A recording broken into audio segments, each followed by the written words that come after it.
तर आता एक मोठी बातमी आपल्याकडे येते। शिवराज मोठेगावकरनं आपल्या मुलासाठी पेपर फोडल्याची शक्यता वर्तवण्यात आली आहे। शिवराज मोठेगावकरचा मुलगा 12वीला असल्याची माहिती आहे। मुलासाठी शिवराजनं पेपर केमिस्ट्री प्राध्यापक पी.व्ही. कुलकर्णी यांच्याकडून घेतलाय। त्याचे पुरावे मोठेगावकर यांच्या मोबाईलमध्ये सीबीआयला सापडल्याचं कळतं आहे। कोचिंग क्लास चालवत असला तरी मोठेगावकरनं मुलासाठी प्रश्नपत्रिका मिळवण्यासाठी आग्रह धरला असल्याचं सुद्धा समोर आलेलं आहे। आत्ताच्या क्षणाची ही सगळ्यात मोठी बातमी आपण पाहतोय। नीट पेपर फुटीचं कनेक्शन लातूरमध्ये समोर आलं, त्यानंतर मोठेगावकरनं मुलासाठी पेपर फोडल्याची शक्यता आता वर्तवली जाते आहे। ही सगळ्यात मोठी बातमी आपण आत्ताच्या क्षणाची पाहतोय। या संदर्भात ताजे अपडेट देत आहेत आपल्या प्रतिनिधी उर्वशी खोना। उर्वशी, मोठेगावकरला 9 दिवसांची सीबीआय कोठडी देण्यात आली, त्यानंतर आता याच मोठेगावकरनं स्वतःच्या मुलासाठी पेपर फोडल्याची माहिती समोर येते।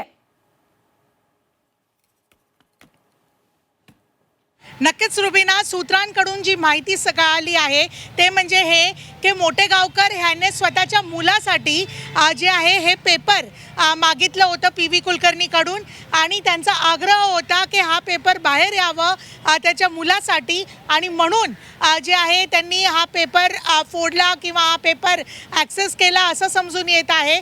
आज जर आपण बघितलं की 9 दिवसाच्या सीबीआयच्या कोठडीत कोर्टाने त्यांना पाठवलं आहे, आणि त्याच वेळेस सीबीआयने जेव्हा आपल्याकडून कोणता असा केस आहे, काय केस आहे मोठेगावकर यांचं जेव्हा ठेवलं तेव्हा हे सांगण्यात आलं की त्यांच्या मोबाईलमध्ये, शिवराज मोठेगावकर यांच्या मोबाईलमध्ये तोच प्रश्नपत्रिका जे नीट फायनल 2026ची होती ती सापडली गेली, आणि एकदम डिट्टो असे क्वेश्चन्स होते, आणि म्हणून सीबीआयने जे आहे यांना अटक केलं।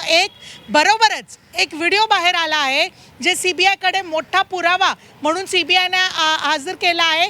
त्या व्हिडिओमध्ये स्वतः मोठेगावकर हे विद्यार्थ्यांना सांगताना दिसत आहेत की बघा, मी तुम्हाला सांगितलेलं जे प्रश्न आहेत तेच प्रश्न नीटमध्ये होते, पण हे जे प्रश्न आहेत किंवा हे जे प्रश्नपत्रिका त्यांनी बाहेर काढली ते त्यांच्या कोचिंग क्लासेसच्या मुलांसाठी नव्हे तर स्वतःच्या मुलासाठी होतं, हे सूत्रांकडून समजतंय रुबीना।